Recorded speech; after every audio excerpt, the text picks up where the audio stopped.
You are listening to Indie Radio, where we do content the indie way.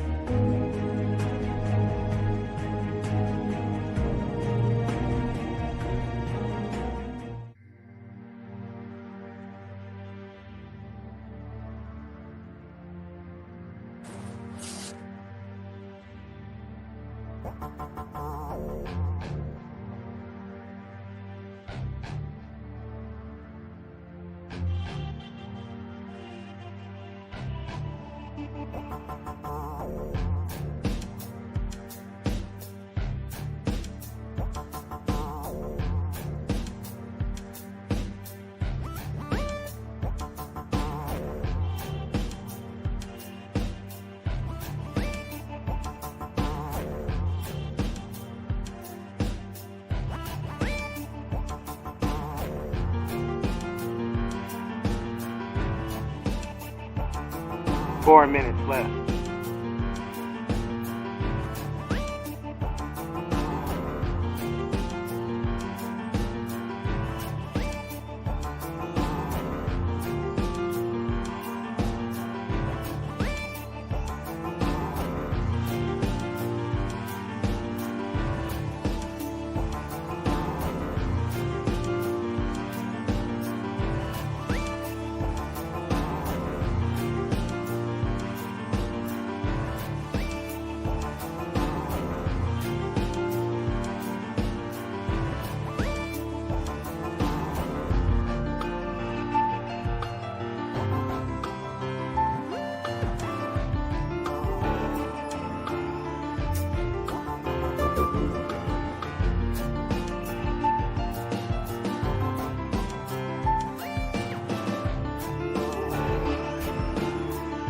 Three minutes left.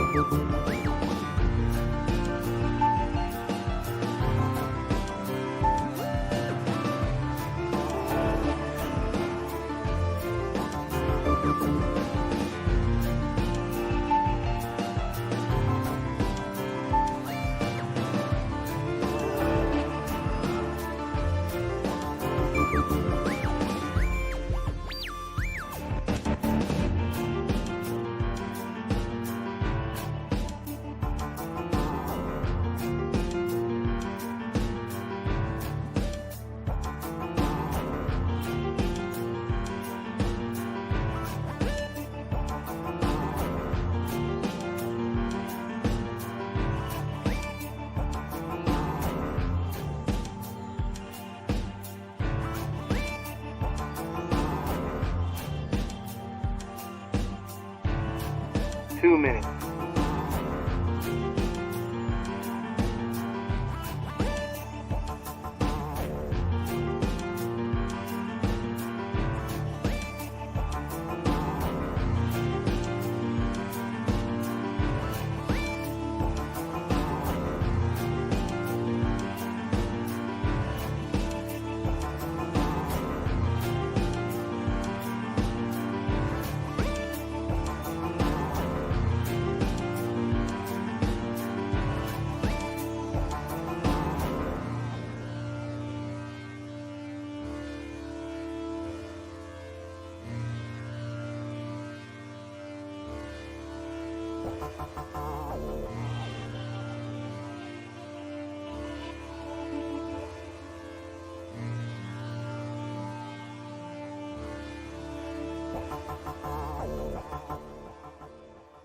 One minute.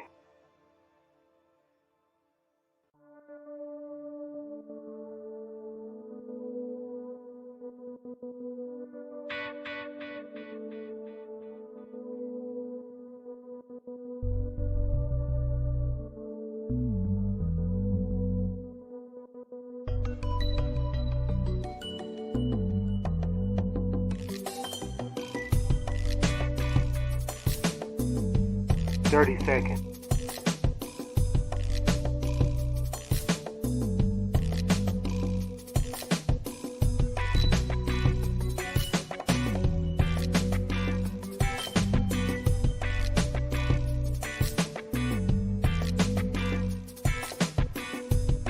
10 seconds.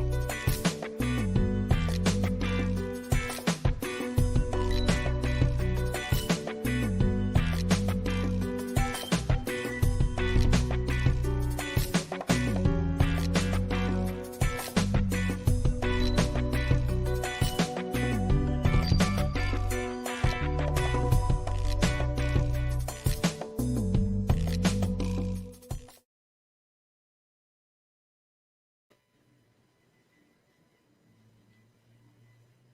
Hello, and welcome to an all new episode of Men and Women Talk, the Mars Venus Show. I am one of your hosts, Kente, all the way live from Los Angeles, California, and I'm so happy to be here with you tonight. And we have yet again another terrific show. And I am joined by my wonderful, beautiful, talented co-host, the one and only Mosaic. How you doing, Mo? Oh, you're on mute. My bad. I'm good. I am so good. It's been a crazy day today, but I am here. All right, and I'm so glad that you are here, Mosaic. Uh, all right, everybody's in the bed except for me. What's up with that? Man, it's been the man working with the childrens today has got me going crazy. I love it. I love it. I love it. Also, so we're gonna have yet again another great show, and I'm very excited about it. Now, our great guest tonight made a little accident and gave out our the wrong link. He gave the link to be on the show. I guess this is one of your people, Therese. Yeah, Uh, yeah, yeah. Oh, my bad. Yo, man, see, you ain't give me the link to, you know what I'm saying? yeah, well, it was on the event page, but it's all good. Give me, Uh, all so right. so so just so people will know, but you know, you want to go to YouTube and check it out, or of course on Facebook. So all right, so let's get to our guest now. This is our second interview in our series of funny people. We had comedian Nick Tips on before, and now we have a brother by the name of Wayne Payne, comedian. How you doing? Thank you. Thank you. Thanks for having me. Yeah, maybe I should have gotten to bed too, so I could, we all, we'll I be mean, in. I got the setup, but I'm doing a little remodeling, with the studio here. So this is the best um view that I could give right now, especially it being, so last minute real quick, I had to audible and make something happen. No, I feel you on that. I mean, hey, sometimes you got to do that. You got to be in bed doing your show. So I get it. I get it. I get it. I woke up, late, and then I was like, my husband's already downstairs watching Later. TV. I would have to push him out the house, out the living room and everything. I was like, I'll just stay up here. Yeah. You watching me? Well, on the thing, on the interview? Yeah. Aw, is that All your right. kid? This my nephew Landon. Come on, Landon. No one give a shout out. No. All right, he's shy. All right. All right. So one of the reasons, well, the reason we had you on the show is you are a comedian, and we're going to get into your comedy career. But as we like to do, since this is your first time on the program, give us a little background into who you are. So tell us where you're from originally.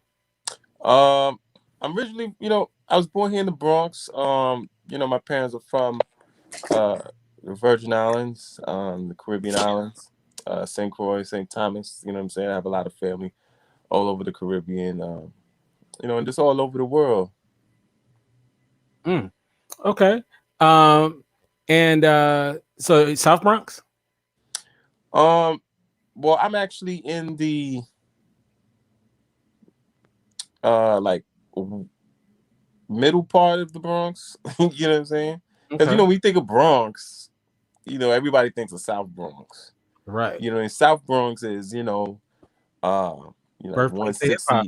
161st. Well, actually, it was the west side of the Hmm. Bronx. You know what I'm saying? Cedric Avenue, the High Bridge area.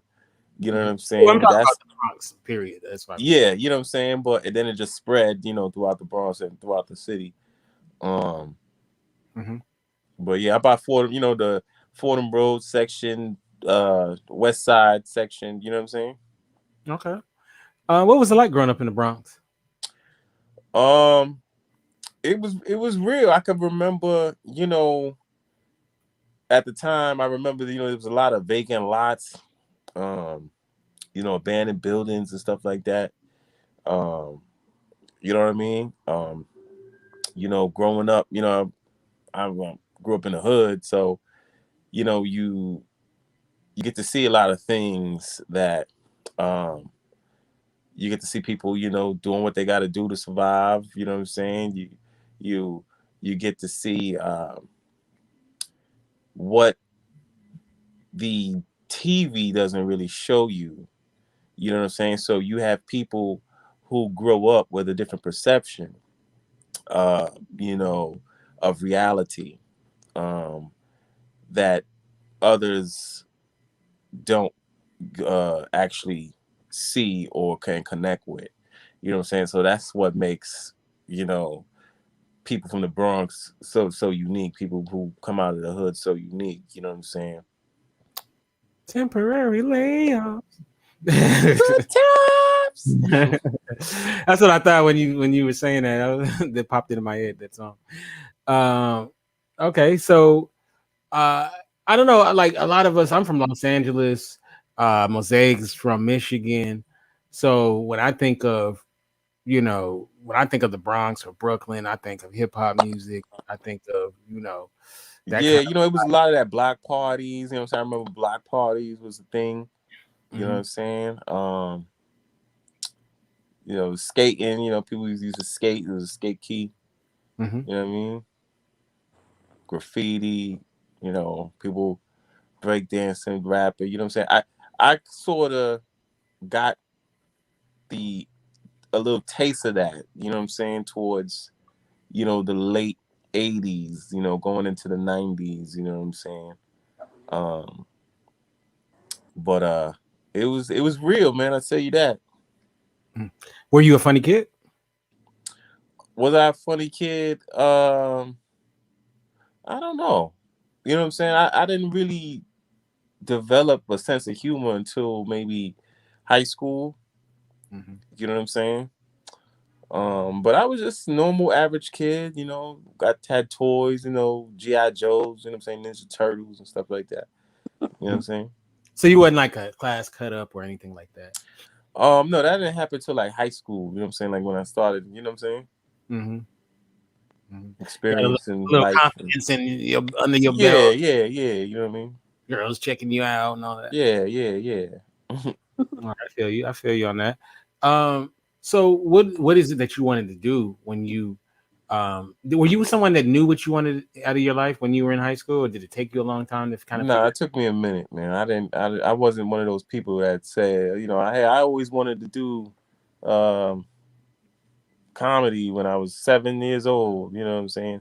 That's something that I developed in um as I matured. Or um I had it was people from my community where I lived at the time. You know what I'm saying, on McCombs Road, where we would do these like skits. You know what I'm saying, like these acting skits, and we would snap on each other and tell jokes and things like that. So all of that added to it. Um, you know what I'm saying? No, I feel you on that. My Uh, my brother was he was a DJ, so you know what I'm saying. I grew up around a lot of culture. You know what I'm saying? A lot of you know what I'm saying. mhm. Oh yeah, no, I feel you. So what happened after high school? What'd you do? After high school, I went to college, which seemed like the right decision to do. Um, but then I look back on it. I mean, you know, it it it it was right at the time, but you know the the student loan debt, and you know what I'm saying, the network, you know what I mean, wasn't really what I thought it would be. You know what I'm saying? Hmm. That student loan debt, man. Yeah, Mm, that I don't shit. even want to talk about student loans. That shit'll follow you to your grave, and then you be in heaven, and they still calling.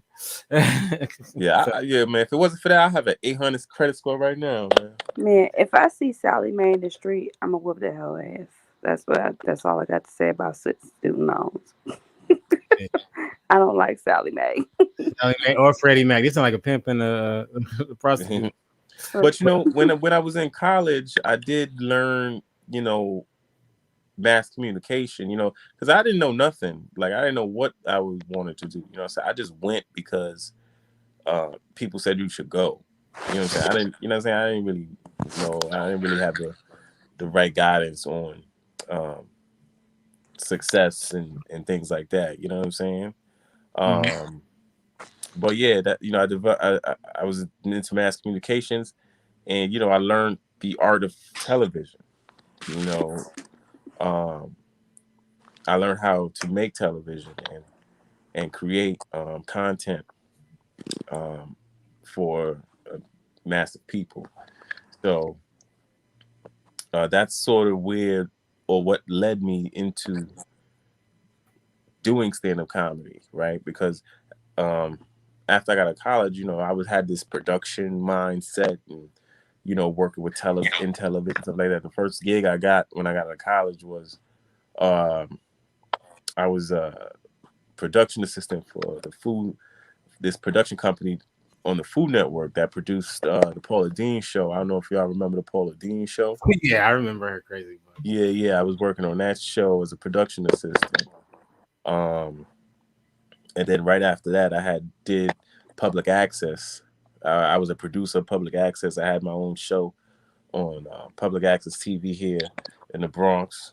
Um, and then I was like, you know what? Like this production thing is too expensive. You know what I'm saying? Like, you got to pay for people to work with you, and the camera and stuff, equipment is too expensive, and all of that. I was like, how am I gonna get my content out here? And I can't, I can't afford none of that. So I was like, you know what?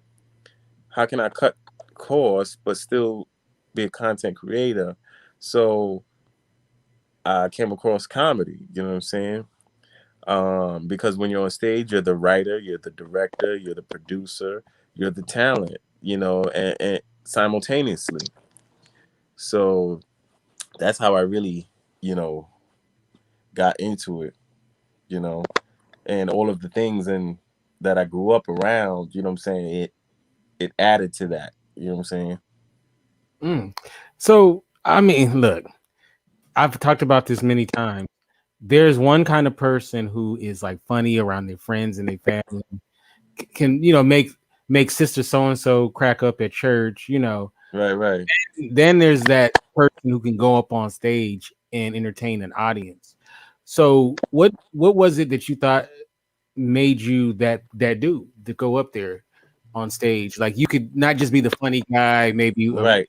friend circle, but versus being a stand-up. Well, I mean, I had to try something, man, because I had went through, job loss. I had a really good job, and the politics of the job had forced me out. So I was like, you know what, F it. I'm gonna just go full force with my talents and my God given abilities and make something happen out of nothing. You know what I mean? Oh yeah, yeah, for Yeah. sure. Yeah. So, do you remember that first time going on stage? Yeah, you must, right? Yeah, I remember that first time. It was dope. It was dope, man, because the first time, right, I had wrote out my set. I didn't even know how to write a set. I wrote it as like an essay. Mhm. You know what I'm saying? And it was like about five, like 3, 4, 5 pages or something like that. And I remember when I said my first joke, I heard the laugh. It was like a ripple effect from the front row all the way to the back of the room, and I felt that come right back to energy. It was like a wave, like Yeah, it feels good, especially when you get that you know what I'm first. saying. And once that happened, boom, I was hooked. That was it. Do How you long did you? Oh, go ahead. do you have any comedic influences? Um, not when I started, but eventually I did.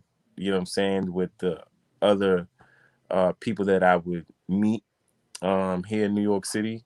You know what I'm saying? I know, when you ask that, everyone says, Richard Pryor and Eddie Murphy, and respect to them. But I was more closely connected to the people that were around me who were funny to me. You know what I'm saying? People I grew up with, and the people that I was around when I started doing comedy. Or who helped me develop. I love it, Stephanie. He said she saw you at Shoot Your Shot room on Clubhouse.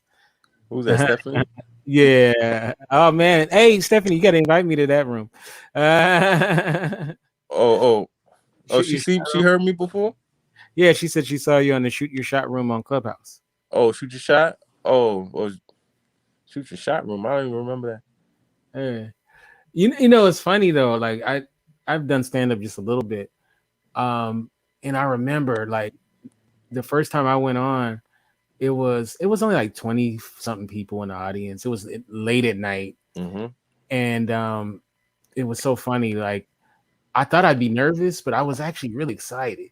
I was real excited, and it's so funny now. I think about the joke I started with it was just kind of maybe over the top, nasty, and but you're supposed to, I guess, save those for later. And I said, I'm gonna just come out the gate with my nastiest joke, and either alienate the audience or get a laugh. And thank God I got that first laugh.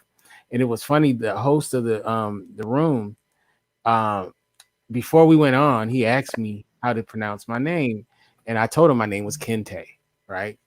Mm-hmm. This Negro said, "Coming to the stage, Night." I swear I wanted to sock this fool, but I went up, I did 7 minutes, right? And which, seemed like it, I did it so I was so I had timed it and everything because I knew I would have that length. And I did it so fast that I think I was short like a minute and a half. Like I did it fast, right? And they were like, "Yo, no, you got to finish. You got to finish your time." So I had to just BS because I didn't know that they were gonna make me, So I had to BS up on there. And when I came off stage, I got laughs, right? I came off stage, and he won me back over because he said he said you did a really good job, Kente. And then I was like, "Oh," like and then he said something nice about me, So I guess I earned him saying my name properly. But yeah, it's something else, man. Like that's why I have a lot of respect, especially for people who have the balls to go up on the stage, because it's and people's humor is different. You never, Yeah. you never know, but just to have I haven't bombed yet, so I don't know what that's like, but Yeah. I mean, I know it's it's gonna happen. a it's a bad feeling, and you sort of want to get back on stage after that, so that you could get rid of that feeling.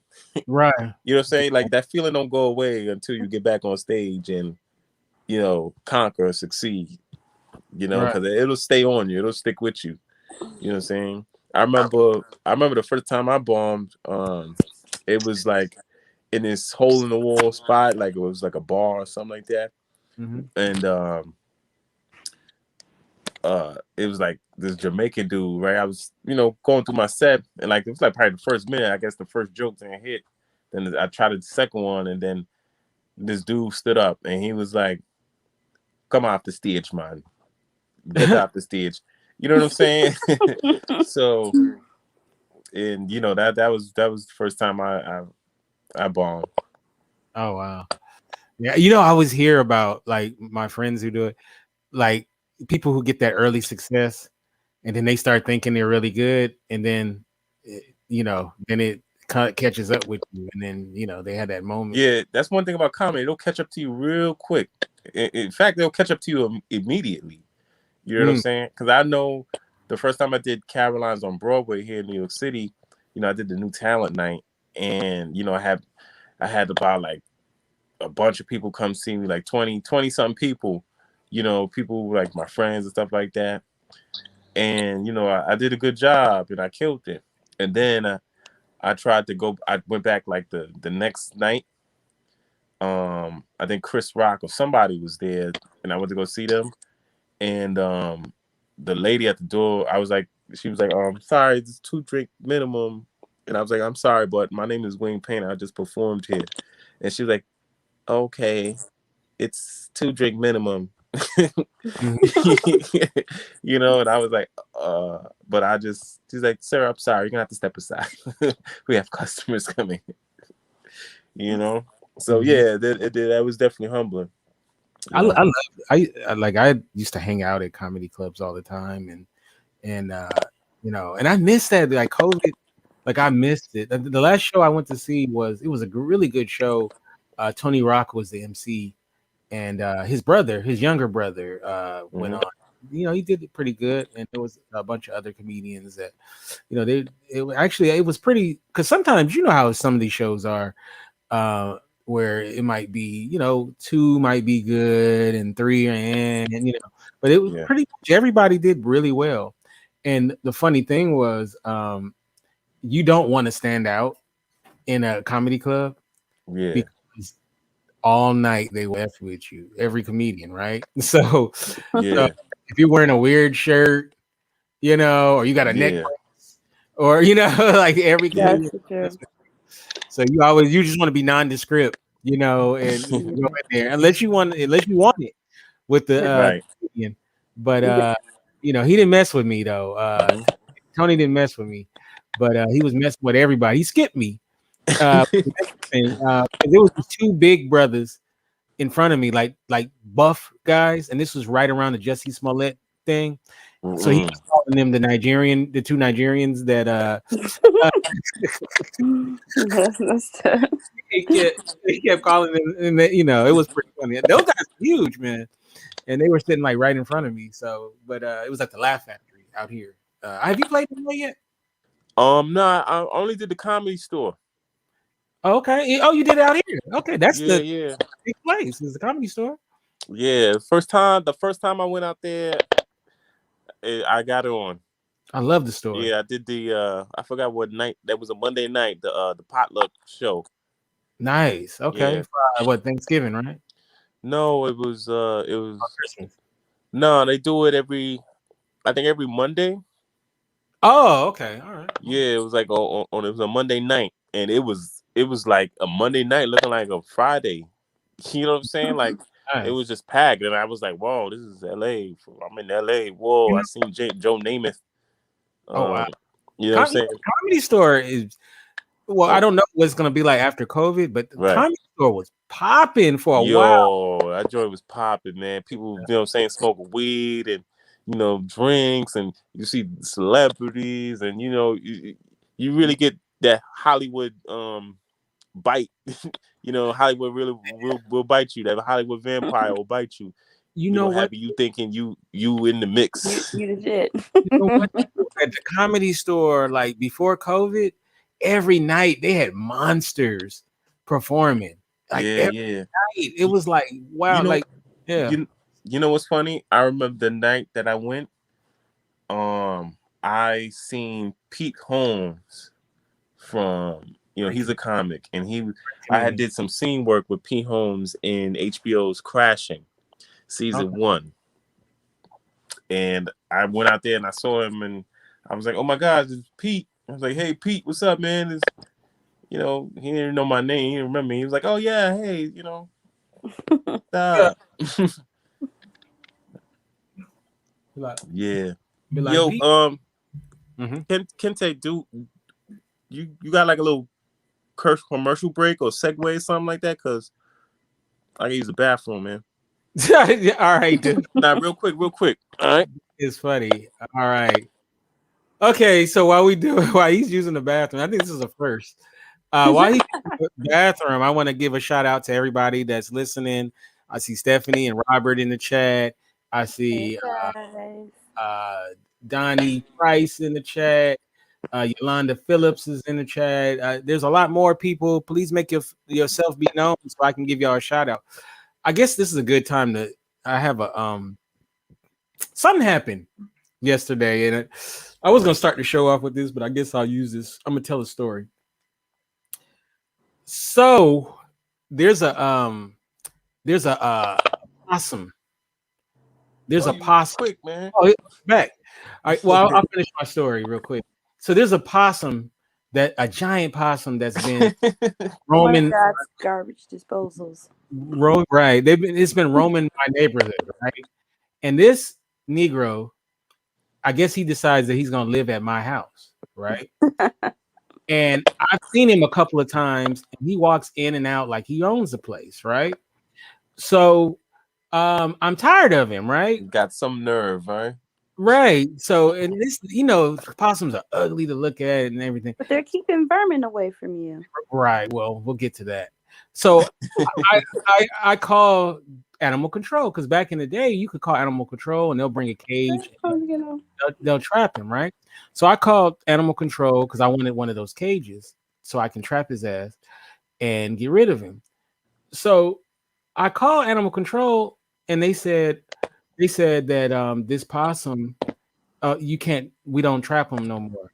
That possums, he said this a brother told me this. Possums and raccoons are protected. They are on the protected list.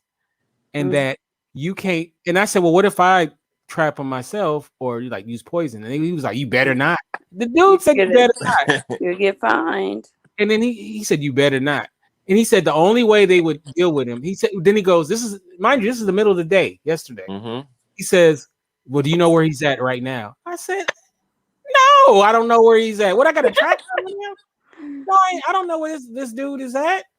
And he said, the only way we'll come out to deal with him is if you see him in the daytime, because now he's breaking his nocturnal habits. Yeah. Mm-hmm. Yeah, he could have rabies at that point. And but I the said, possum is good for it's pretty good. Well, then I'll send him to your house. So, so yeah, so I'm like, so what am I? So I'm supposed, if I see him in the daytime, and they didn't even say they'd get him in the daytime. They said I have to call them when I see him. If I see him in the daytime, he's gonna come out. They're gonna come out whenever, how long it may take, and then they're gonna look at this possum, and then they're gonna and then they said they gotta study him, right, to make sure that there's something wrong with him, and then if he passes this, the whatever test, then they'll take him. Yeah, That's how they look at us as African Americans. You know what I'm saying? Actually, I could kill another brother. Apparently, I better not kill that possum.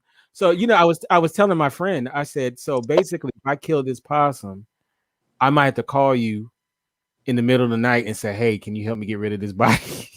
So we're gonna have to wrap him up, take him out to the ocean, get in the boat, put on the weight, and because we can't have the body coming back, because then I'll get no. As long as the possum's not going in places like inside your house or something like, I wouldn't really worry about him because he's gonna eat other vermin and stuff that hang out that could possibly get into your that's house. That's what affirmative action was. It was like, all right, you have to hire some coloreds now. You cannot. But check this out though. Why do I pay a pest control place, right? They get rid of the vermin, right? Except for possums. Now I know why. It's because these are protected. They're protected. Yeah, because they're actually good for the environment. They're literally God's garbage disposal. And they can go. Why can't they? They can live 3 houses down and protect. I'm good. I think I can protect. I'm tired of seeing that, but now I see why he looks so smug when I see him, because he knows he's protected. You sound like my dad. My dad hates groundhogs. He has an ongoing beef with the groundhogs in his yard. They're the only animals that act. Yeah, possums.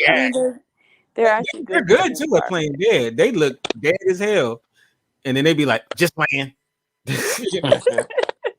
But anyway, Possums, right? I have another possum story, but we'll save that for another day. All right, back to that was our bathroom break, by the way, story.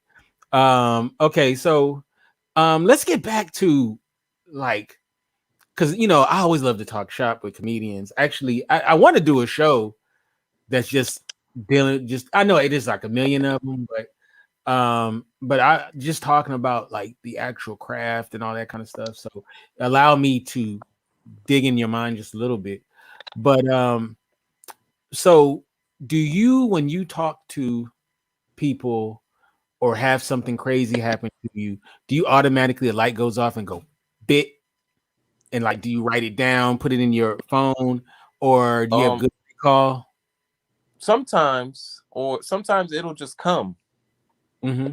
You know what I'm saying? Like I'll just be out about my day, and that light will go off, bing, and I'd be like, oh, I gotta use this one. You know, Mm-hmm. and I think that's where the best one comes from. When I'm just alone and just in thought and just boom. You know what I'm saying? Mm, It'll come. Especially it comes from a lot of misfortune too. right. That's the best You know what I'm saying? material. Those are the best ones. You know what I'm saying? Relationship experiences. You know what I'm saying? I've had a lot of shipwrecks um, when it comes to relationships, and you know I've managed to turn them into something to laugh about. You know. Mm-hmm. No, I feel you. That makes some of the best material, and then it also helps you get through some of that nonsense that happens in your life, Yeah, right? it's just absurd. It's just absurd things that I don't know if it just happens to me, but like for example, like I remember I was dating this girl, and you know she literally asked me, "Can I be more irresponsible?" You know what I'm saying? Like things like that is what I mean. Like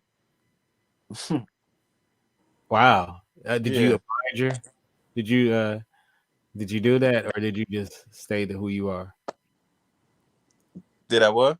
Did you become more No, absolutely not. You crazy? I'd be homeless right now in the street. be more can you be Right. more you know what you should have done was you should have made a date for her and then not pick and not actually show up and said, hey, I'm giving you what you want, sweetie. More irresponsible. Yeah. More irresponsibility. That's great. Um Honey, I quit my job. how do you know if something is funny? Because um like I don't know, like sometimes in your head you feel it, right? You Right, feel right, right. it's funny, but then you start working it with people, and then you know, do you Well, have like a group that you can bounce stuff off of? um, sometimes, but how I know something is funny is because, I sort of put myself in the mindset like, would I laugh at this? If I was in the audience. Mm-hmm. You know what I'm saying? Like I think some people don't do that. Like they're like, "Oh, I'm a comic," and you know what I mean? And they have this aura like just because I say I'm a comic means it's funny. And no, you actually have to put yourself in the people's shoes. You know what Right. I'm saying? You have to be connected to the people. You know what I'm saying? And actually ask yourself, would I laugh at this? You know what I'm saying? Is this funny? You know, Mhm. Is there such thing as a cheap joke? You think? cheap joke. Yeah, like cheap laugh or whatever. Like you know. Oh yeah, yeah, yeah, yeah, yeah. Cheap laugh is when you it's like generic stuff. You know what I'm saying? Something that doesn't really take much thought. Mhm. Like a lot Or of Trump humor sometimes. yeah, it was not creative, trendy things. You know what I'm saying?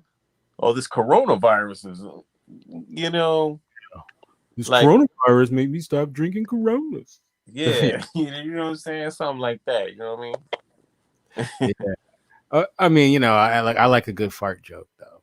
So, I mean? like, look, if you can make a good one, I give you props. So, there's nothing wrong with that. Nothing wrong with that. Yeah, I don't. Comedians too are the funniest ones though because comedians don't want to laugh at other people's jokes. So when you make a comedian laugh, it's a good thing. Like a lot of comedians be hating though. Like, come on now, especially if you're if you are not one of them, or if they don't consider you one of part of the tribe, then it's just like, like even if it's funny, they still try to, So when you get them to laugh, it's always it's a good thing. Before there was Get Vocal, which was a platform me and Wayne met on through the great Danny Redwine. If she's out there, Yeah. big shout out to Danny Redwine, who's a great comedian, and we got to have her back on. We met on this thing called Blab, which was very similar, and so they had like a room sometimes where it would be comedians on there, and so a lot of times I would go up on there and we would just try to just be funny. Sometimes I use material, sometimes I just tell funny stories, because I have like a million funny stories. And it's funny how some nights, man, I would be like, it's Neo in the Matrix, just bam, bam, bam. It's just everything I said was funny. And then sometimes it's crickets, so but yeah, it's just like, oh wow, we just gonna act like I didn't just say that bad joke. So, but it was a good little training ground, to just work out, material and try to be funny and stuff like that. And you know, I really one thing about Corona is you started seeing a lot of comedians use alternative methods to try to do stand up, like Zoom and all of that kind of stuff. And even before coronavirus, there's this thing, a virtual world called a Second Life, and they actually had comedy clubs in there, and people would tell jokes. And I actually went up on it like years ago, and it was hard as hell because there's a delay. So you want that instant feedback. So you tell a joke, and if there's like a 10-second delay, when you don't hear any laughter, you're like, oh shit, that bomb. And then you start moving on, and then it's ha ha ha. You're like, oh wow. Of course, none of the comedians told me like there's ways to deal with that where it still feels free. Of course, they waited till after I learned that, but that is what it is. But so there's a lot of these alternative methods. I mean, it's nothing like getting up on stage and performing. That's the Yeah, best. it's nothing like that, man. It's nothing like the real thing. You know what I'm saying? Right, Mosaic? Yeah, there's nothing like the real thing.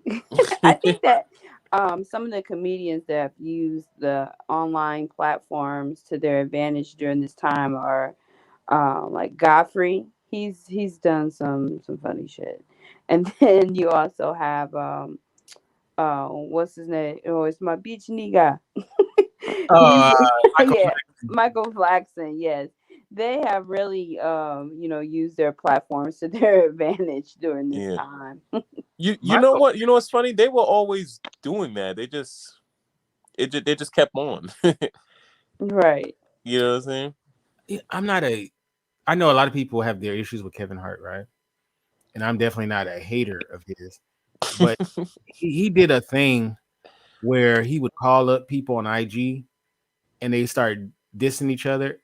And there was one with him and Afion. Is that how you say his name? Afion Crockett? Oh, Atheon. Afion. Yeah. I always mess it up. Sorry. Afron. Great talented brother, right? There was this one where they were like dissing each other. It was so funny.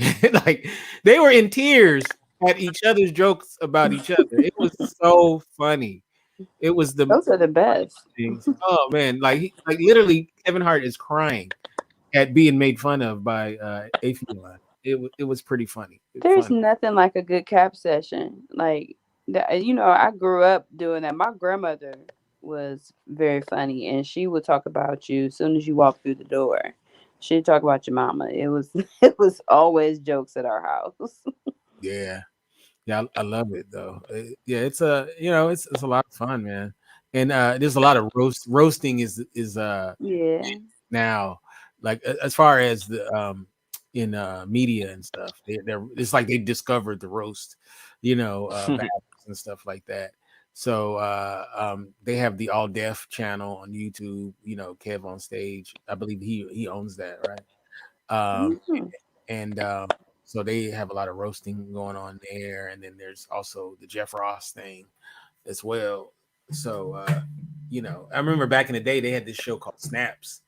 I don't know if y'all remember that. Yeah. Then the Uptown Comedy Club used to used to do that Mhm. too back in I think the early '90s, um, where it was up in Harlem, 120, about right up for 125th Street. Where it was filmed. I've met a lot of people from that era, and I actually worked with them. You know what I'm saying? And from the stories I heard, that was a great time to come up in comedy. Mhm. You know, Mm. like people really were about the craft and they really loved what they do. Um, but today it's like it's so full blown mainstream. It's like you know it's all about being cool and Instagram followers and all that. right. It's more of a Mhm. fad, like a fashion statement. You know what I'm saying? Like I'm a Right. comedian. You know what I'm Do, saying? do you think that during, like we were talking about roasting, a lot of people like to see people get roasted, but they don't like to be roasted. Oh, Do you heck. think this generation of people that we have now, that they're a little bit more sensitive and you have to be careful like what you say to them and stuff like that? Yeah, it depends on what circle you in. You know what I'm saying? But yeah, it is people a little bit more sensitive. Like you know what I'm saying? You gotta be careful, and you know what I'm saying. People want to fight, and you know, like you can't even tell a woman she doing something wrong, and you know what I'm saying. What you canceled? You know what I'm saying? Right. So you gotta be careful. Man, I've been canceled 19 times. So I, Cancel. I be saying, busy. Cancel these nuts. Yeah. So it is what it is, but it's, hey, it is what it is, man. If you're gonna look, I'm fortunate because all my financial rewards come from my own, working. So my own business and stuff. So I don't have to worry about. So if I get canceled, I mean, it's not gonna stop that monkey ain't gonna stop my show. So, Right. Me either. yeah. So it's like, what can you do to me? And I ain't on that level to where you could be like, well, let's cancel Wayne Payne because he said women are mean or something. Right. Yeah. So and I think whatever it is that you do, you should be able to stand on it. So if you're gonna tell jokes that are risque or whatever, you just gotta be able to stand on it. Right. So, and honestly, I'm gonna say something that isn't popular amongst comedians, and a lot of comedians get mad at me for saying this. But my thing is, when people come at you for basically your material, you got to stand on it. Like if that's what you like, don't Yeah. apologize, and because you shouldn't say nothing that you should take back. You know what I mean? So, Mhm. and then whatever the response is a response. People have like the right. The comedian has the right to say what he wants to say, but if the audience want to be soft or whatever and be in their feelings, it is what it is. Yeah, So you but gotta stand on it. yeah, that's true. But you also gotta be mindful that it is a business, and some of the things that you want to say, you have to marginalize it because you have you know paying customers, and you do want to appease their dollar.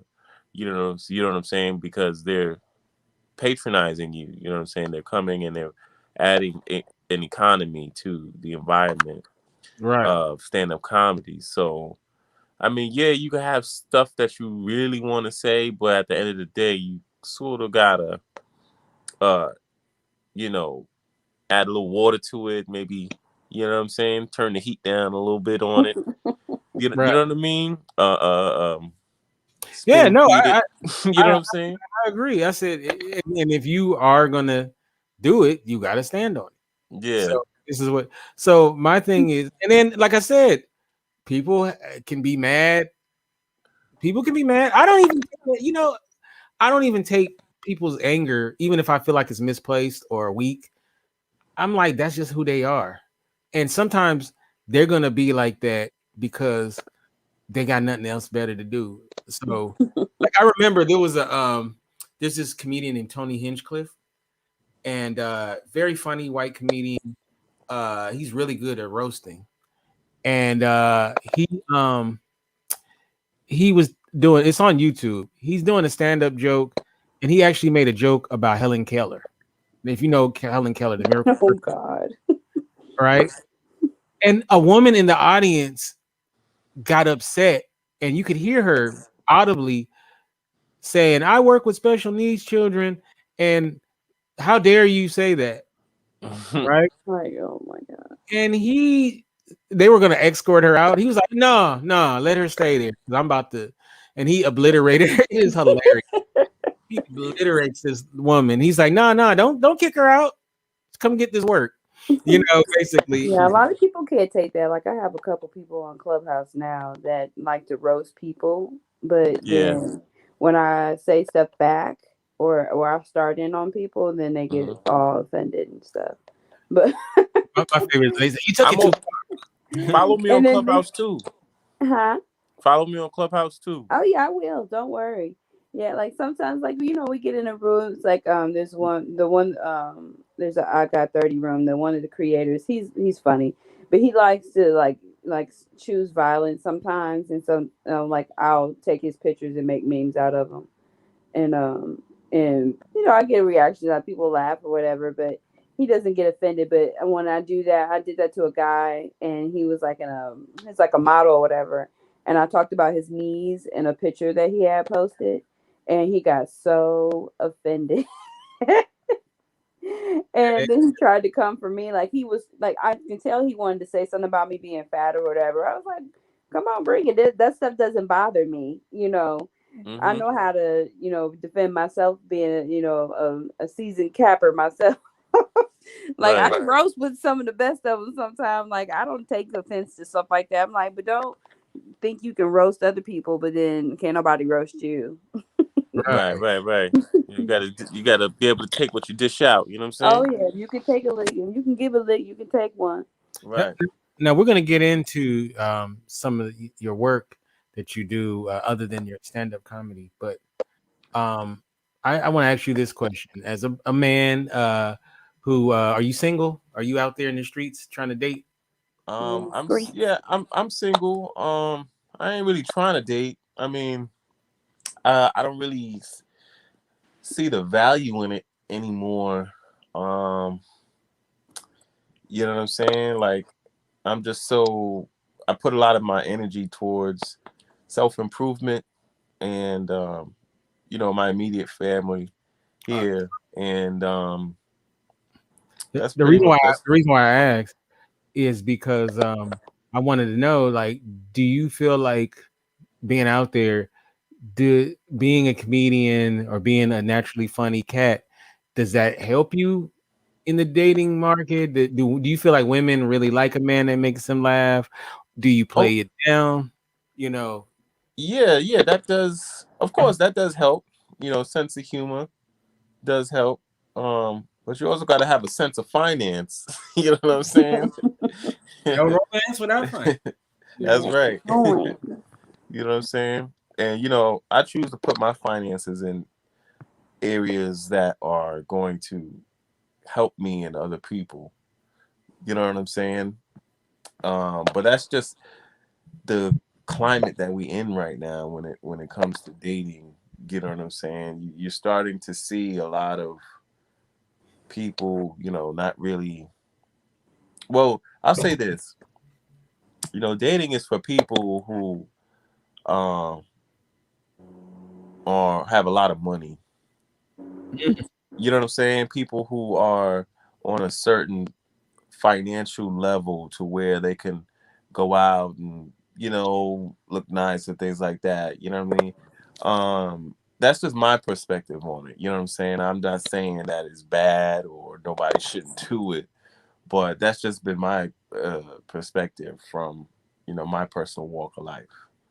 You So know, you saying broke dudes shouldn't try to date? I mean, you should try to date if that's what you're into and you want to do that. You know what I'm saying? But I think that you shouldn't tell somebody that you can't date me because you don't have enough money or because Yeah, whatever that's your superficial. circumstances are. You're not high value. Right. Talk things like that. You know what I'm saying? Because that, you know, it pisses on the fabric of dating. You know what I'm Right. saying? That's what you do when you do that. You know what I'm saying? And I remember I posed this question the other day. It was a room on Clubhouse, and some women said that, yeah, if you're unemployed or you don't have any money, you shouldn't be dating. I wouldn't want you to date me. You shouldn't even approach me. You shouldn't date me. Mm-hmm. This is how women talk. You shouldn't even Some approach women. me. You know what I'm saying?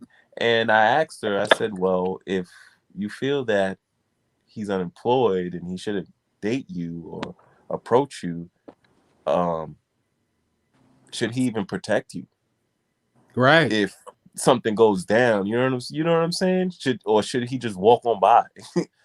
You know Right. what I'm saying? Like, I'm broke, so I can't help you. I feel like, I'm married, so I'm out the dating game. But when you focus on what a man has in his pockets, then you just basically get what you focus on, and you might end up in his pocket. But eventually, he can empty his pockets, including you, and drop you as well. But it's like you can't proceed in a relationship with what a person has. I mean, I don't want you to be a homosexual, but Right, right, right, right, right. but I mean, you should have some type of, should be able to do. I think it gets problematic sometimes. Like there's been some stories I've heard even on Clubhouse where a guy took a girl out on a date, and they went to he took her to a particular restaurant, and then he got mad because of what she ordered.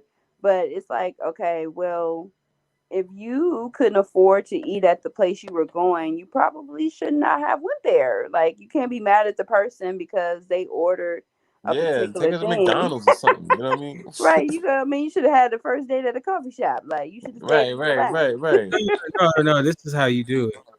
When you take her to that restaurant, you take some red construction paper, and then you just take her menu and you just blot out all the stuff that she can't order. That would be messed up. Cut Like it don't. up, like, yeah, you can't order from here. You can't order from you here. know, and that's great that you're married. Stay married, whatever the situation is. Stay in your marriage because it's ugly out here.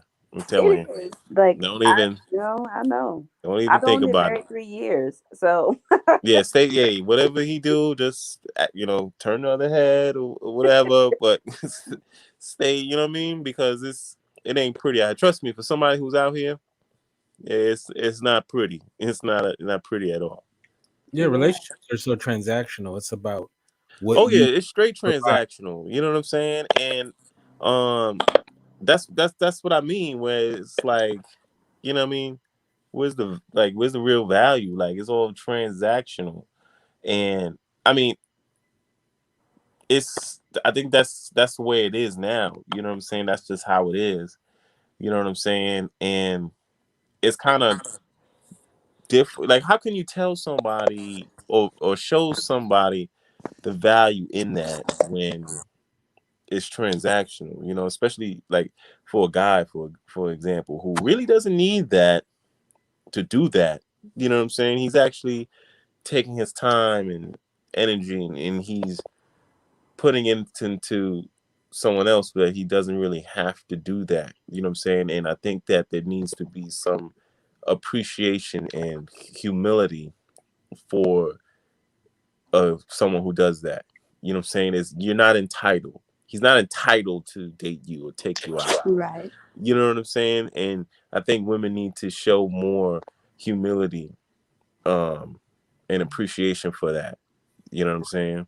Not by giving, you know, sex or anything like that, but show the humility and appreciation in your attitude, Look, if I take you to and how Chipotle, you treat him. if I take you to Chipotle and I allow you to get the guacamole, I deserve You some know what? respect. I Yeah, deserve you know what I'm saying? respect. Just simple, basic human respect. You know what I'm saying? You know, I mean, I let you get guacamole too because that's extra. Yeah. Just simple, basic human respect. You know what I mean? That's extra, man. That's all. No, yeah, I remember though when I was younger though, I would go out on a date and let's say my money was funny a little bit, and you'd be sitting there like you just like adding the shit up in your head. You're like, you know. That's why And then he you got know what I to hate be is so the fast. waiter, the damn waiter too, always upselling. You want to look at the wine menu? I'm like, nah, I want to look at the wine menu. And then they'll be like, oh, you want dessert? Like, no, Hmm. we're gonna get some ice cream And, at the and, and you right know at what? Rite Aid Yo, afterwards. Kente Mo, Friday. Kente Mo. You know another thing that irks me is when we talk about relationships, and or whatever, you hear people talk about relationships and they leave the money part out. You know what I'm saying? Like money don't matter. Like, you know what I'm saying? Like it don't cost to go out to eat or Right. something. You know what I mean? Like, oh, it's personality and Well, character of a person. And I remember I had this joke where I was like, I ran into this old high school friend of mine, and she was like, "Hey, Wayne, you looking real handsome now. Are you dating anybody?" I'm like, "Nah, I'm not really dating like that because I don't got the money like that to be dating around." She was like, "Wayne, it's not about money. It's about self-esteem." And when we went out, I took her out because I was like, "Wow, she might be the one." And then when the waitress brought the check back, she asked me, "How would you be paying that, sir? Cash or card?" I was like, "Do you take self-esteem?" You know what I'm saying? Because and that's why a lot of people or relationships down the line, uh like it they break up because it's like, then because the money was the issue. You know what I'm saying? If you make that up front in the beginning, like, all right, hey, all right, this is the situation, da da da da. All right, well, we can work with that. We can work to build it and get that to where we want it to be. You know what I'm saying? If people talk like that, then I think it'll But last a lot there longer. is a way when your money isn't right where you can date. Well, it's not even really dating, but you can definitely get something out. And that's if you become her big guy. So what I mean by that is where that's the best job in a woman's roster because that other guy will take her out on a date and then she'll say, I feel good. I'm gonna go home. I'm gonna go down. And then she calls you over and then you supply the you know what? I can't supply say the the pudding. mess. I So, can't. Yeah. if your money is funny, become the dick guy. You No, know, your no. money is I right. Yeah, mean, and that's another reason too why I'm like, why am I even spending taking you out? Or you know what I'm saying? You probably, you going back home and you smash the next dude. Like, what, you know what I'm saying? Like, and hey, I've been on both sides of the fence, so I Mm. know. You I know. mean, like when I was dating or whatever, I'm different. Like, so I do look at people's personalities and stuff because if I can't get along with you, or or I'm going to say things that make you upset, then I'm probably not going to or like if you open your mouth and it's non-intelligible things coming out, I'm probably not going to vibe with you really at all. I don't care how much Yeah. money you have. So I mean, money, like I said, money is important, but at the on the first date, that shouldn't be like, oh, you need to take me to the top 5-star restaurant. If you don't go there Right. on your daily on in your daily life, you probably shouldn't suggest to go someplace like that on a first date with somebody Right. because you think they have money or anything like that. And Right. so, and like most of my friends, they know I'm a little bougie when I eat. Mhm. So I tend to be in the little top notch restaurants. But if Mhm. I'm going out with somebody, I'm going to suggest something that's maybe that's way more casual or something like that, and not break the budget. Right. Like, because it's really about the connection with the other Right. person, trying to get to know them. But just, Right. I was dating this one girl, and so we go to an all-encompassing um, resort where all the food is taken care of. Like I paid for it in advance, right? So Hmm. we go out to breakfast, right? It's like the greatest smorgasbord you've ever seen, right? I still remember it, right? And then tell me why I'm like, I get a $70 bill, and I'm sitting there like, what the hell? Like this is all paid for. She ordered. She didn't order. See, the one thing that wasn't covered was the mimosas. Oh.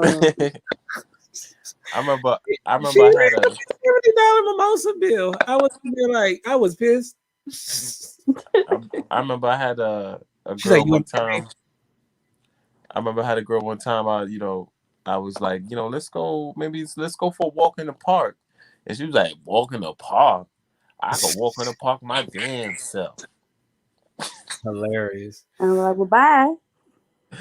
Yeah, that's exactly what I said. I was like, all Good right, luck with well, that. I gotta go. But this is what I mean, man. This is the experience. You know what I'm saying? It's fun. It's funny. You know what I mean? Um, I know I had a girl that told me, I was like, maybe we should go out for some coffee. She's like, coffee? You broke or something? Mhm. You know Yeah. what I mean? And that's just this is the experience. That's what I'm saying. This is what's out here. Mo, I know you're a woman, so you're not dating women. You know what I'm saying? So I know it may be far fetched to you to even Well, hear no, that. I know there's some women that have like some ideals that, I don't necessarily align with, but to each their own. Like, if you out here dating a certain type of dude, most of those girls are dating a certain type of dude anyway.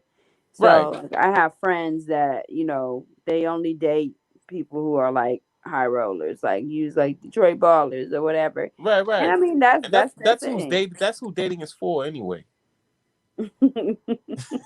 I don't think that's who dating is for. I think you can be creative and you just have to find the right person, or, the right, pool of people to pull from, because sometimes we date people who we think be like, oh yeah, but they are a certain type of person that thinks a certain kind of way. So it's like, yeah, you keep choosing the right kind of wrong kind of people. Maybe you should choose a different type. Yeah, but you know what's funny though? Uh you don't know that they're not the right person. You know what I'm saying? Until Well, you go yeah. through the experience with them, and then they reveal themselves. You know what I'm saying? But initially you don't know, because everybody's has their best representative um in front of them. You know what I mean? So Hmm. I'm kind of a realist, so I'm hmm usually what I am is what you get. So, right. and then like my husband, the first time I actually kind of like hung out with him, he cooked me dinner. He cooked dinner and lunch for me, and so I was like, oh, that was really nice. Like, he cooked all my hmm favorite foods from his culture. My husband's from Africa, so that really impressed me that he would do that. hmm Aw. And plus, Oh, I look like I got money all the time, and women come up to me like, "Oh, you must got a lot of money." I'm like, "Nah, I just work out." You know what I'm saying? That's it's funny. There's this fake. People think I got a whole lot of money too. Like, Can't unfortunately, say the baller. No. yeah. So people, because I don't have kids and I'm not married, so then they always think, oh, well, then your money is not spoken for. Right. yeah, like you ain't got shit to pay. You know what I'm Right, saying? You know right. what I mean? Because people equate happy money with happiness, and the two don't equate. You know what I'm saying? So, if you go get a positive guy, positive person, you're just gonna have that glow to you, and people just gonna assume, oh, wow, he must got some money. Nah, I'm just taking care of myself, and walking in my purpose. You know what I mean? Amen. All right, before we get on out of here, we got to talk about your program, Tel Aviv. Oh, Uh, oh yeah. Yeah. Let's talk about that. Yeah, well, that was I had went to Israel to perform stand up comedy, and I was like, yo, I gotta document this stuff, man.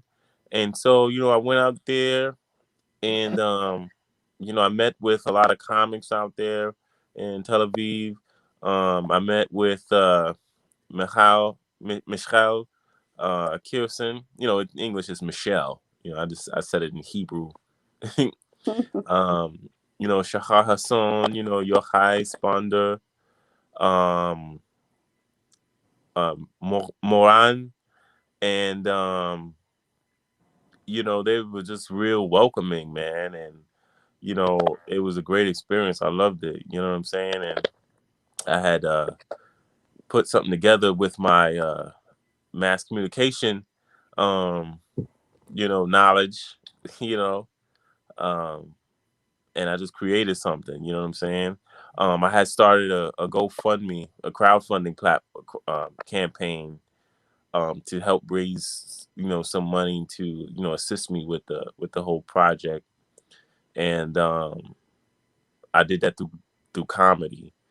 Um, so I just thank comedy and everybody who donated and was a part of that. You know what I'm saying?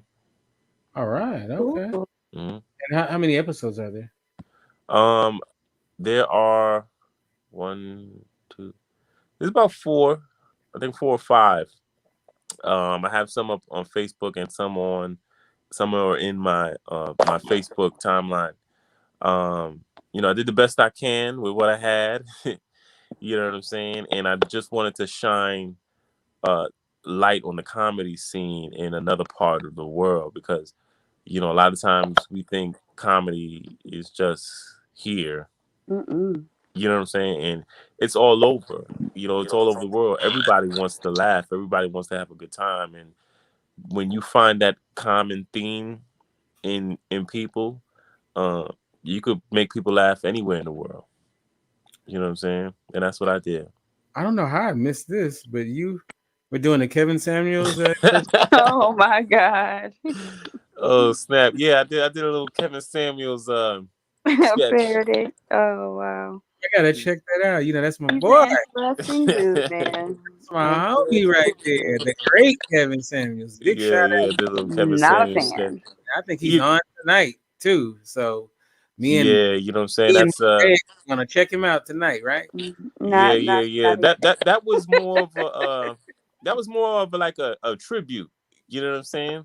Lord. Yeah, You he's know what I'm awesome. saying? Just showing my appreciation for what that guy has done and what is and what he's doing and you know what I mean. It's very brave and that's an honorable thing and that's a lot of work. He You know said what I'm saying? To be going back and forth with all those. he had the great he is the greatest line ever. He said, "High value men don't cheat. We just exercise options." And I know a lot of people don't like him or whatever the case may be because he speaks a lot of truth, Truth. or he speaks truth to people who are going through that.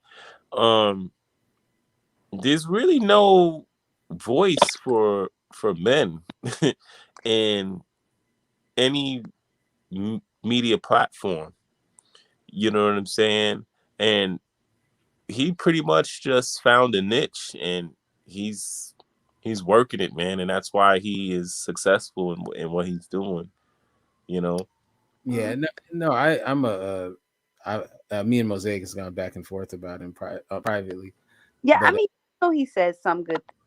My thing is with him is the way that he says them like some things that the way he says things to women.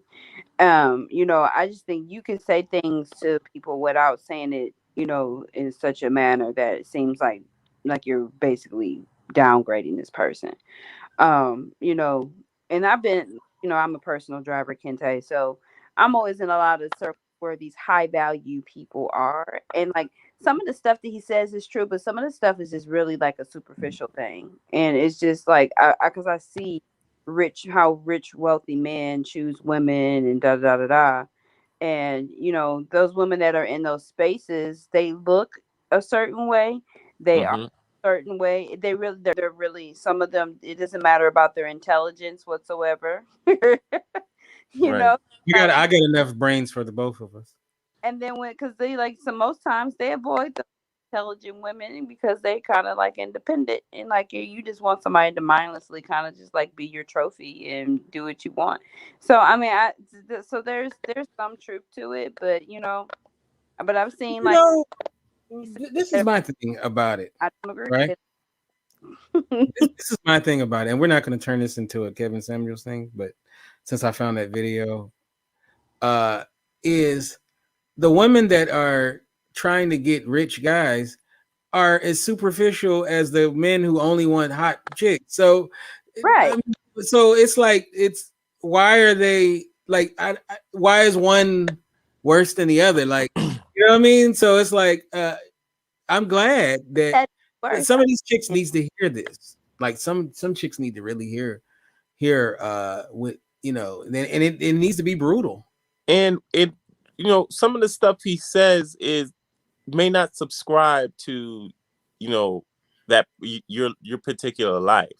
You know what I'm saying? But he is talking about those people of what Kente just said. You know what I'm saying? He does talk about that people, those people who are superficial and want all this guy with all this type of money and stuff like that. But a lot of times they don't qualify to get it. You know what I'm saying? Um, and he's letting these young women know, like, hey, yes, you all right. You can have a guy, or if you want a guy with all this money, but do you know what that entails? Yeah. You know what Right. I'm saying? These men have a plethora of options.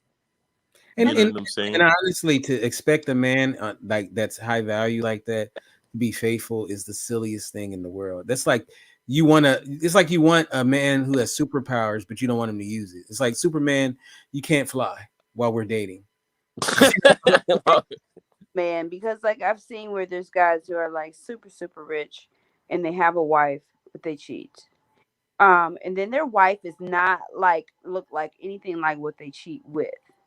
And it's not that they don't love their wife any less. They love their wife and they have children, da da da da da. She's just not, they look at the other women as toys. And I've seen this happen like several times, like, wow, like this dude has a wife at home, but his wife ain't worried about too much because she at home, she's living good. But I'm quite sure like some of the guys I know that they've come out and they've actually had like a little trouble with their little side piece trying to outstep their boundaries. But their wife shut that shit down, and they typically have like paperwork involved with that. Like, yeah, keep it up. You have to pay me a lot of money.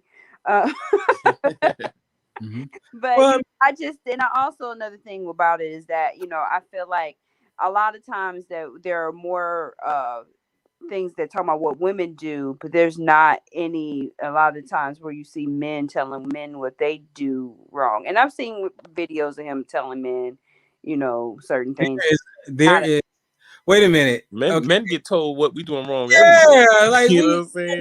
from the You don't crib. need nobody to tell us nothing. We get told And just on the every TV regular. I'm show, talking about by other. every T- every I'm, TV show is about how black men ain't, you I'm know, telling like y'all, you there's ain't a no. whole Tyler Perry industry, movies, how yeah, black there's a whole men cheat and beat industry on their about black wife. men ain't shit. Like Color Purple, y'all favorite movie, which I can't stand. I mean, that movie should have just been called Negroes Ain't Shit. That should have been the name of that I'm movie. but this Waiting to exhale. Oh my god! I mean, like, cry me a river. It's y'all turn. we woman's point of view. I'm talking about a man checking another man, and Man, sometimes we don't. Derek Jackson, Derek Jackson is, man. I don't like him either. here's your crown. I do not like him either, man. But I'm saying though that there's a lot of guys like that. I mean, look, my thing is this. Uh, there's a bunch of guys are told all the time they don't cut the mustard. So I've been told, like he just said, a woman told him, "You ain't got no money, so you shouldn't be dating." I'm not Right, talking. or the lady. What I gave you an example of dating. or me trying to date was, a woman telling me, I ain't going on no coffee date, that you must be broke or something like that. So we get that all the time. Like, A I'm woman not. can be I'm homeless. I've seen women. I've seen women. Wait, I'm gonna just say this one thing. I've seen women on the bus stop. A guy pull up in a car. Maybe it's not the best car, right? And she had the nerve to put her nose up. And I'm like, oh, you on the bus. He's doing better than if he had a skateboard. He's doing better than you. well, she could just be commuting because maybe she don't want to drive a car.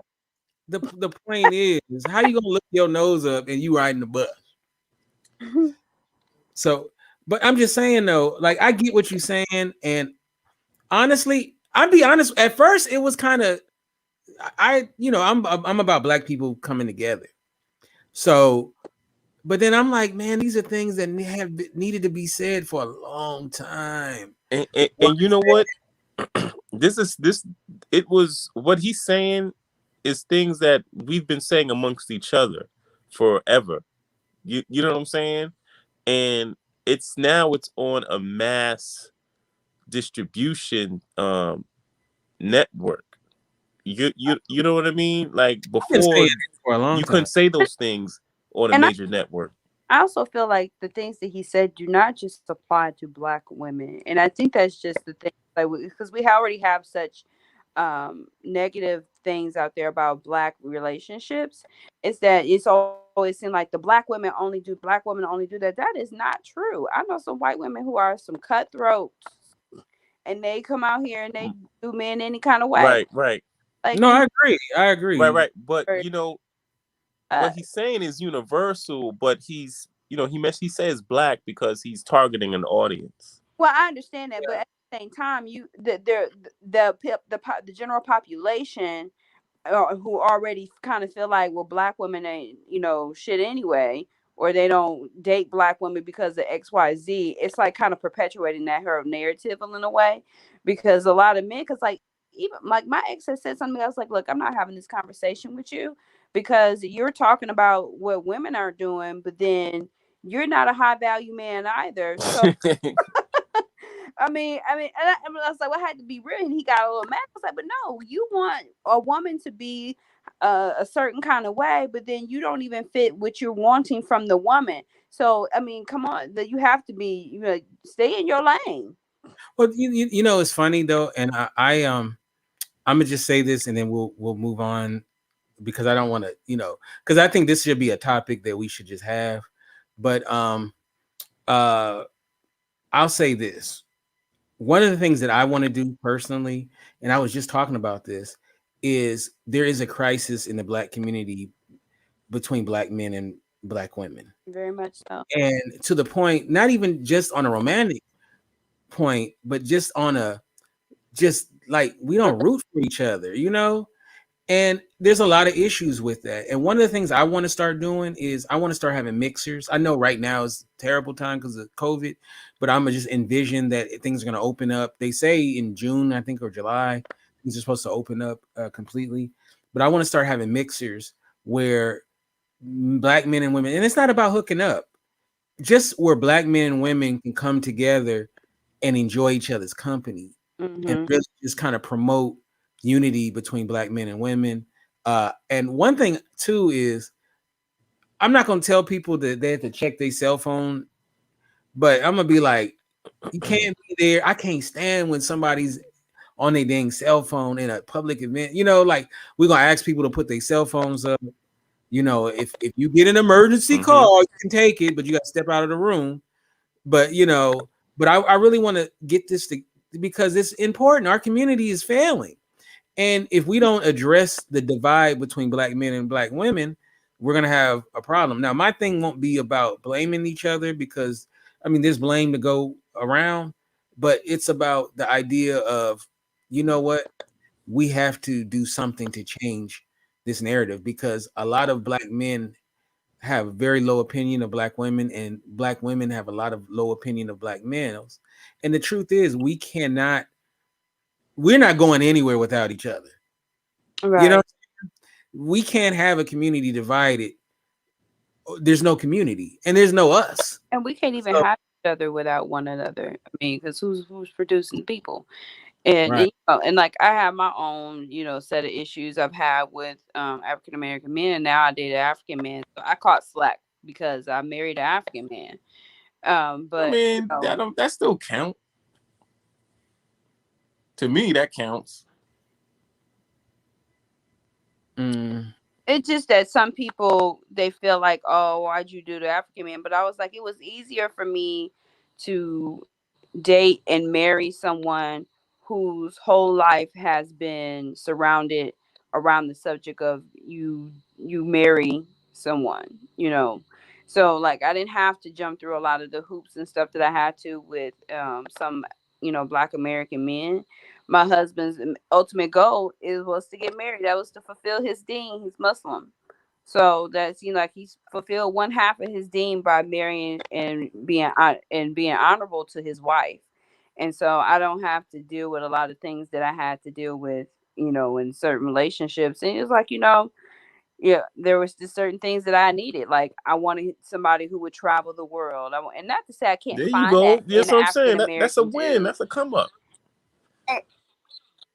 Yeah, so I not that I want I couldn't find that in African American dude, but the guys that I wanted to, I could not.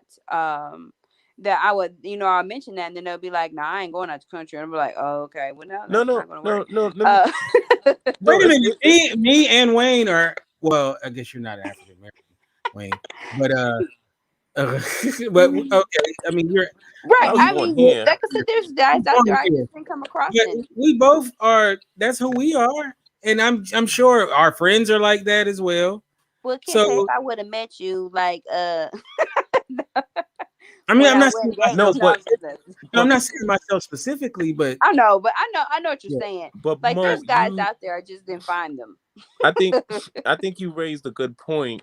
Of what I got at what you just said is that, you know, African American men, they need to be more worldly and understand their, um, that this is a whole, there's a big picture here than just, you know, little old America. You know what I'm saying? Is that black people, people of African descent, um, it's not just here in America. Black is a world Right. thing. You know what I'm saying? There's a world outside your block. Right. There's not just black but people in also, America. There's black people around the world. but also though, let's be honest. A lot of sisters don't like. Stank. They like magnificent. They Yeah, I like. mean, They like my friends ain't ignorant. like that though. They I got like about 2 of my ignorant. friends They that like ain't. ignorant Negroes. You know them girls in Flint be liking those thugs. Well, hey, You know, Man. let them let's let let's them be keep it for real. that. You know what I'm saying? Let's keep it real. Yeah, I So, mean, yeah, like, and like those if the a same brother, girls like they a brother, never Thugs they love but too. left Flint. no, but I'm saying though is he ain't gonna want to travel to Dubai unless he's picking up a package. You know what I'm saying? So you know, Whatever. he'll be like, yeah, I gotta You ain't catch got to that. go that far Yeah, for the let's go. plug. What are you talking about? But you know what I'm saying is like there's a thing I want to talk about this so bad on the show. A lot of our young brothers who are show at a young age intelligence, and they don't have swag, which I hate. Like a lot of our young sisters think they lame and corny.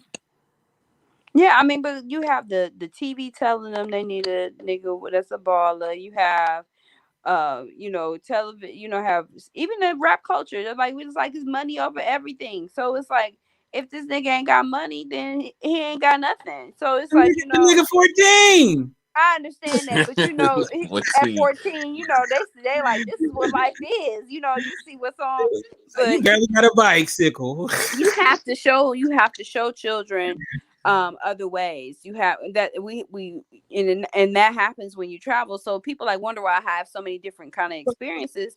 I traveled as a kid. But my, One my of my birthday gifts was a train ride to Toronto so I can go to a French restaurant and order in French because I spoke French. So I was like, oh, that was one of the things that I wanted to do, and my family made a way for us to do that. You have to get outside of. I don't care if you don't have to go to Canada, but you can go somewhere else in your own state or a state over and But show you miss, kids different things. but you missing my point. My point is that we elevate the wrong black men in our community. So Yeah, is that, what happens is we create these brothers who are highly intelligent engineers and all that stuff. That might be. That might. They What? isolate. Kente, why don't we do a show on that? Let's do that. Shit, we can do it next. Hit me up, call me back, We and can do it next let's week. do a 'Cause I show don't on have- that. yeah, because and it's I'm not. I mean, it's more than just. Hold on. I gotta use the bathroom, man, real quick. All right, it's I'll his bring bladder you. is weak. But I mean, and it's kind of sad though because I see this all the time, and you deal with kids, right? Oh with yeah. with young black males. You'll see them at a young age, and they want to learn, and they want to, they're all into books and everything. And then there's something that happens around third, fourth grade where they, either they start becoming something different.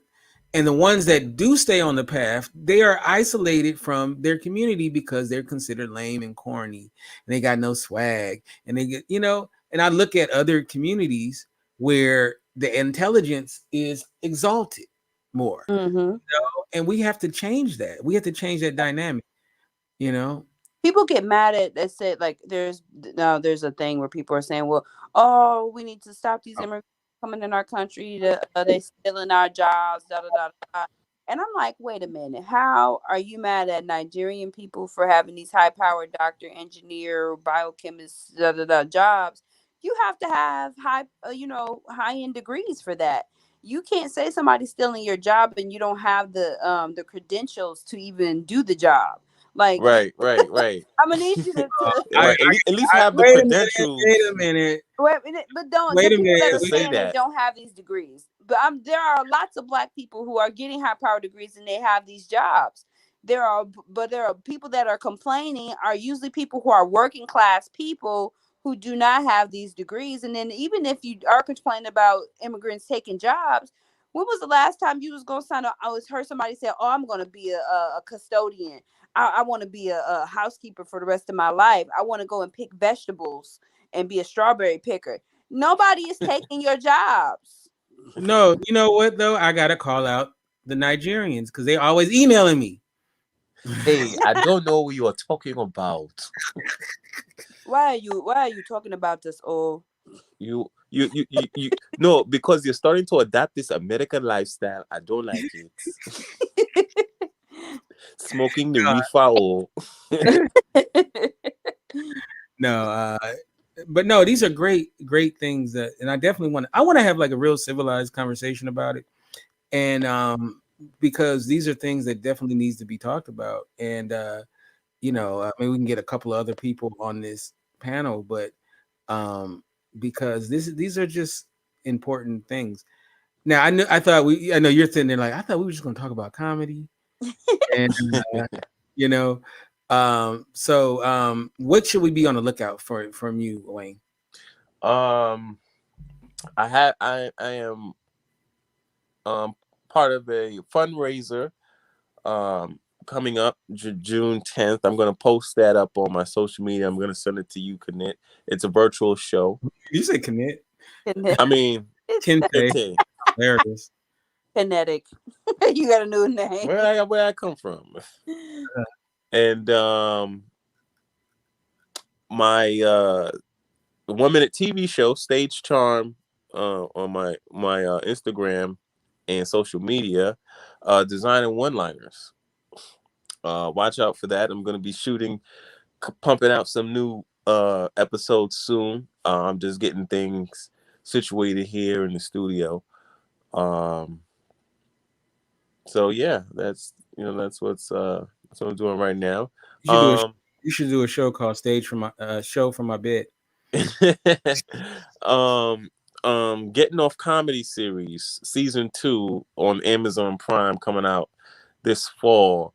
I was in Detroit February, and I did a stand-up comedy taping for Amazon Prime. So that'll be out in the fall. Nice. Congratulations, man. So watch out for that. Yeah, thanks. Very proud of you, man. Mm-hmm. I love it, man. Mm-hmm. Are you going to be so you're in New York? Are you going to be performing on stage anytime soon? What I got any stage work coming up soon? I believe July. I'll be probably doing something around my birthday here in New York once the clubs and stuff open up. You know. Okay. Yeah. When you gonna come back to LA and hit the Comedy Store and some of the other places? You know what? I'm thinking in October, because there's a good chance that I might be coming out there for the Comedy Gives Back celebrity golf game. I was one of the recipients of the grant Nice, congrats. this year. All like the comics who were affected because of the COVID shutdown and had their shows and their work just canceled. So shout out to Comedy Gives Back, man. That's awesome. I love it, man. Like I said, man, I'm so happy for your success, and can't wait for your next project. And we gotta have you back on. I'm talking about like, I mean, I'm down to do it next week because this is a great topic. Yeah. You know what? Let's do it next week, because then I'll I won't be laying down. The studio and everything will be ready, but should be ready by then, and I could sit up and you know what I mean. Yeah, because I feel like we need to have a pillow fight or something. So, all right. So, and how can we get you on social media and all that good stuff? Follow me at Stage Charm. That's Instagram, Twitter, TikTok, Clubhouse. You know what I mean, and subscribe to my YouTube channel, and so you can check out that Kevin Samuels sketch. And it's in the it's on in the show notes too for the show. So thanks, man. And Tel-Aviv Art Culture and Laughter docu series up on YouTube. Go ahead, check that out too. All right. So Mosaic, how can we get you in social media and all that good You can stuff? find me on Instagram at Mosaic Star and Twitter, and also on Clubhouse. All right. And when you gonna invite me to some of them Clubhouse? I haven't. You be on there. I be seeing you on there, and you ain't give me no invite. I don't feel no love. I like sometimes like it be like I might be in a room like I want to like so Friday nights I got to invite you to the Harlem Late Night Jazz room. That Okay. room. You go in there and there's like actually some legends like pop up in there sometimes. So it'd be dope. You get to talk to some jazz legends. And then when the next time, like I don't really like. Sometimes it depends on what the topic is in the black room because they just be sometimes it be on some debauchery. But I got That's 30. fine. I like debauchery. So I got 30 is one of my other favorite rooms too. So yeah. You don't have to curate your invites to me. You could just send Okay. me invites. You don't be like, oh, like I'm above debauchery. Right. I'm definitely not above debauchery. You could give me a Kente F on Twitter, at Kente Ferguson on Instagram. And of course, the website is indyradio.org. That's INDY radio.org. You guys have a great rest of your week. You too. Love you guys from the bottom of my heart. And if I catch a case because of that possum, do not hurt the possum. My GoFundMe is no, just we need marsupials. Oh man, I literally should. Well, maybe I don't want to say a crime on right air. Because you'll have PETA coming after you. He'll be after me. That Negro that was on from the animal control. He's probably circling my block, talking about he protect. Leave the possums alone. You're just coming in now. You might want to go. I think at the halfway. So and then you'll see what I'm talking about. But if you're on Clubhouse, you can get me as well. What am I on Clubhouse? I think I'm Kente. What am I? Something there. Look at Kente Ferguson. I think that's how I'm you quite sure he's probably one of the few Kentes. There's probably all right, guys. I'm gonna follow you. I'm gonna check out and follow y'all. All righty. That's how you go. Yeah, definitely, man. All right, peace.